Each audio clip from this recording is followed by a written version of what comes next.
राजेश, जो बातें यहां पर गीता कह रही थी कि देखिए हॉलीवुड स्टार्स जो हैं उनका भी समर्थन आ रहा है, पत्रकार का जिक्र हमने किया, रशिया से और भी कई आवाजें आ रही है, दुनिया भर से आवाजें आ रही है। क्या इन चीजों से रूस को बहुत फर्क पड़ता है? क्योंकि शुरुआत इस युद्ध की जब मुझे याद आती है तो हमने देखा था कि एक बहुत बड़ी कह सकते हैं कि उनके खिलाफ एक कैंपेन चला था जिसमें दुनिया से अलग अलग आवाजें निकल कर आई थी, पर ऐसा लगा कि शायद तब रूस बेपरवाह था उन आवाजों से, उन विरोध से। क्या इस स्थिति में जब हम बात कर रहे हैं आज 100-125 दिन बीतने के बाद,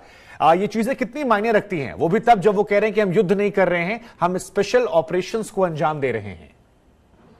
देखिए शुभांकर, कई चीजें इस युद्ध में सामने आई हैं। उसमें से एक बड़ी चीज जो सामने आई है वो आई है कि government of Britain, government of UK and government of US,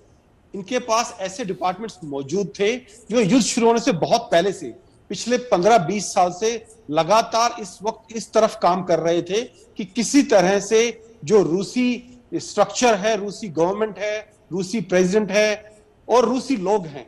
और साथ साथ चीनी लोग हैं, उनकी जनता है, उनके जो गवर्नमेंट है, हुक्मरान है, उनको किसी तरह से ऐसी लाइट में दिखाना है ताकि लगातार पब्लिक ओपिनियन उनके खिलाफ रहे, उनको किसी तरह के डीमंस यानी कि बुरे लोग वो उनको दिखा सके। और देखें, अगर आपने हॉलीवुड पिक्चर देखी हो शुभांकर, जो मैं बहुत यकीन के साथ कह सकता हूं कि आपने बहुत सारी देखी होंगी, हर हॉलीवुड फिल्म में जो एक इंटरनेशनल फिल्म होती है, कोई स्पाई काम कर रहा होता है या कोई मिलिट्री फिल्म होती है, तो दुश्मन हमेशा चीनी या रूसी दिखाया जाता है। उनको इस तरह के लोग दिखाया जाता है कि उनके पत्थर के दिल हैं, वो नॉर्मल इंसान नहीं है।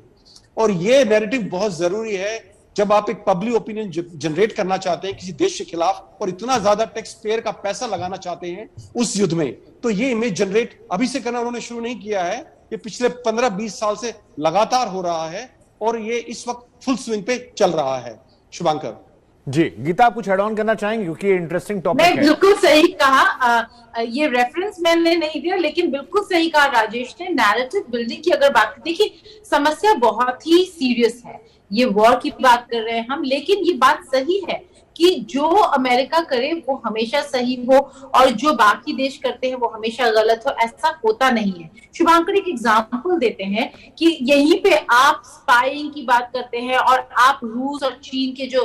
लोग हैं या उनकी जो सरकार है उनको बहुत ही डार्क और बैड लाइट में दिखाते हैं। लेकिन हाल फिलहाल में सबसे बड़ी खबर जो है, और काफी सालों से हम उस खबर को फॉलो करते आ रहे हैं, वो है विकीलीक्स के फाउंडर जूलियन असांज के बारे में। जूलियन असांज के लीक्स शायद नेशनल सिक्योरिटी के लिए थ्रेट था, लेकिन कहीं ना कहीं आप उस पूरे प्ले को देखें, जिस तरीके से उसके अगेंस्ट केसेस लगे थे, उसकी वाइफ जो लेटर ऑन वाइफ बन गई, पार्टनर और जिनके साथ उनके बच्चे हैं, पार्टनर क्लेम कर रही हैं कि